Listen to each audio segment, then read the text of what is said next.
அனைவருக்கும் ஸ்தோத்திரம். தொடர்ந்த நாளில் தொடர் வேதாகத்தை வாசிக்கலாம். தொடர் வேதாகத்தில் யோபுவின் புத்தகம் 41வது பகுதியை தொடர்ந்து வாசிக்கலாம். லிவியத்தான்.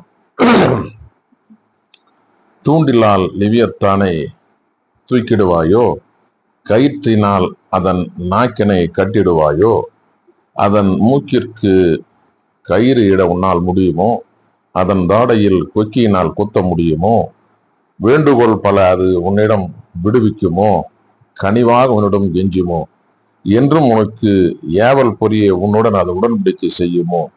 பறவை போல் துள்ளி அதனுடன் ஆடுவாயா? உன் மகளிருக்கென அதனை கட்டி வைப்பாயா? மீனவர் குழுவினர் அதன் மேல் பேரம் பேசுவார்களோ? அவர்கள் வணிகரிடையே அதை கூறு போடுவார்களோ?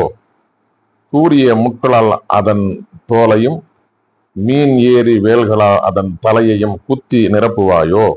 உன் கையை அதன் மேல் வைத்துப்பார். எழும் போராட்டத்தை மறக்க மாட்டாய். மீண்டும் அதை செய்ய மாட்டோம். இதோ தொடுவோர் நம்பிக்கை தொலைந்து போம். அதனை கண்டாலே ஒருவர் கதி கலங்குவார். அதை எழும்பும் வீரம் எவருக்கும் இல்லை. பின்பு அதன் முன் நிற்க துணிபவர் யார்? அதனை எதிர்த்து உயிரோடிந்தவர் எவராவது உண்டோ? விண்ணகத்தின் கீழ் அப்படிப்பட்டவர் யாரும் இல்லை. அதன் உறுப்புகள், அதன் ஆற்றல், அதன் அமைப்பின் அழகு அனைத்தையும் பற்றி அறிவிக்காது விடேன். அதன் மேல் தோலை உரிப்பவர் யார்? அதன் தாடை இரண்டுக்கும் இடையே நுழைபவர் யார்? அதன் முகத்தில் வாயிலை திறப்பவன் யார்? அதன் பற்களை சூழ்ந்து பேரச்சம் உள்ளது. அதன் முதுகு கேடைய வரிசையாம். நெருங்க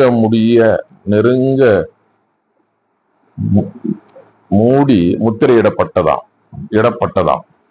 ஒன்றோடு ஒன்று ஒட்டி உள்ளது. காற்று அதனிடையே கடந்திடாது. ஒன்றோடு ஒன்றாய் இணைந்துள்ளன. பிரிக்க முடியாதவாறு ஒன்றாய் பிடித்துள்ளது. துலங்கும் மின்னல் அதன் தும்பல். வைகரை இமைகள் அதன் கண்கள். அதன் வாய் நின்று புறப்படுவது தீப்பிழம்பு. அங்கிருந்து பறப்பது நெருப்பு பொறிகளே. நாணல் நெருப்பு கொதிகளை நின்று வருவது போல் அதன் நாசியை நின்று புகை கிளம்பும். அதன் மூச்சு கரிகளை பற்ற வைக்கும். அதன் வாயை நின்று தீப்பிழம்பு கிளம்பி வரும்.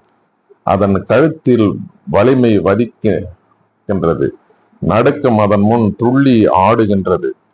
அதன் தசை மடிப்புகள் ஒட்டி இருக்கும், கெட்டியாயிருக்கும். அவற்றை அசைக்க ஒண்ணாது. அதன் நெஞ்சம் கல்லை போல் கடினமானது, திரிகையின் அடிக்கல் போல் திண்மையானது. அது எழும்பொழுதே தெய்வங்கள் அஞ்சுகின்றன. அது அறையவரும் போதே நிலை குலைகின்றன. வாள் அதை தாக்கிடினும் ஊடுருவாது. ஈட்டியோ அம்போ எரிவேலோ உட்செல்லாது. இரும்பை அது துரும்பென கருதும். வெண்கலத்தை உளுத்த கட்டை என கொள்ளும். வில் வீரன் அதை விரட்ட முடியாது. கமன் கல்லும் கூளம் போல ஆகுமே. பெருந்தடியை தாளடி என கருதும். எரிவேல் ஒளி கேட்டு எள்ளி நகைக்கும். அதன் வயிற்றுப்புறம் ஒட்டு துண்டுகளின் அடுக்கு. அது சேற்றில் படுத்து கிடகையில் பரப்பு கட்டை. கொதிகலமென அது கடலை பொங்க செய்யும். தைல சட்டி என அது ஆழியை கொப்பளிக்க செய்யும். அது போன பிறகு பாதை பளபளக்கும். கடலே நரைத்ததென கருத தோன்றும். அகிலத்தில் அதற்கு இணையானது இல்லை. அச்சம் கொண்டிலா படைப்பு அது. செருக்குற்ற படைப்பு அனைத்தையும் ஏளனமாய் நோக்கும். வீறு கொண்ட விலங்குகட்கு வேந்தனும் அதுவே. 42வது பகுதியையும் தொடர்ந்து வாசிக்கலாம். யோபின் இறுதி உறுதிமொழி. அப்பொழுது யோபு ஆண்டவருக்கு கூறிய பதில்: நீர் அனைத்தையும் ஆற்ற வல்லவர், அறிவேன் அதனை. நீர் நினைத்த எதையும் தடுக்க இயலாது. அறிவில்லாமல் ஆலோசனையை மறைப்பவன் எவன் என்று கேட்டீர். உண்மையில் நான் தான் புரியாதவற்றை புகன்றேன். அவை எனக்கு விளங்கா அளவுக்கு வெந்தையானவை. அருள் கூர்ந்து கேளும். அடியேன் பேசுவேன், வினவுவேன். உம்மை விளங்க வைப்பீர் எனக்கு. உம்மை பற்றி காதால் மட்டுமே கேள்விப்பட்டேன். ஆனால் இப்பொழுது என் கண்களே உம்மை காண்கின்றன. ஆகியால் என்னையே நொந்து கொள்ளுகின்றேன். புழுதியிலும் சாம்பலிலும் இருந்து மனம் வருந்துகின்றேன். முடிவுரை.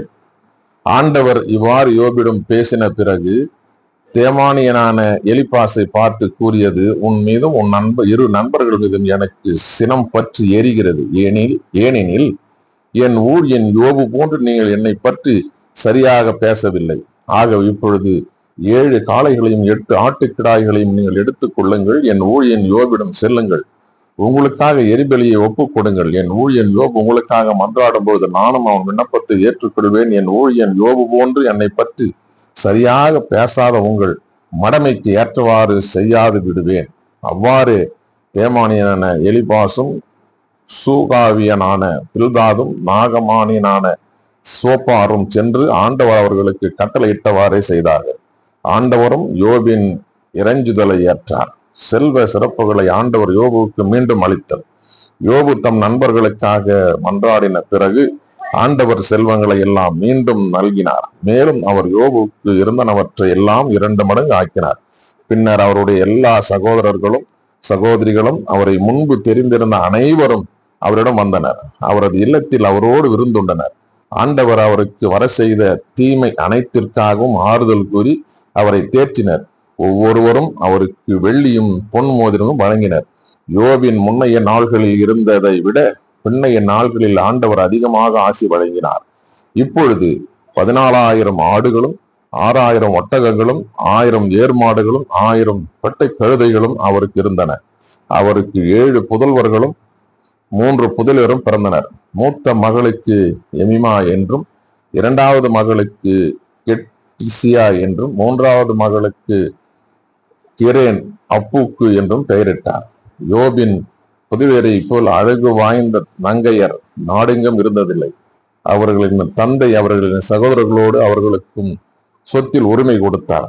அதன் பின் யோபு 140 ஆண்டுகள் வாழ்ந்தார். தம் பிள்ளைகளையும் பிள்ளைகளின் பிள்ளைகளையும் 4ஆம் தலைமுறை வரை கண்டுகளித்தார். இவ்வாறு யோபு முதுமை அடைந்து பல்லாண்டு வாழ்ந்து இறந்தார். வாசிக்க தெரிந்து கொள்ளப்பட்ட யோபின் புத்தகம் 40-42 முடிவடைந்தது. யோபுவின் புத்தகம் முடிவடைந்தது. கடவுளுக்கு மகிமையும் மாட்சிமையும் சதா காலம் உண்டாகட்டும். பிரியமானவர்களே, தொடர்ந்து இந்த தொடர் வேதாகமத்திலே இணைந்திருங்கள். நாளையிலிருந்து திருப்பாடல்கள், அதாவது சங்கீதங்களை நாம் வாசிக்க துவங்கலாம். தொடர்ந்து தொடர் வேதாகம ஆதரவடி கர்த்தர் அனைவரையும் நம் பிள்ளைகளையும் ஆசீர்வதித்து வழிநடத்தி காப்பாராக. ஆமென்.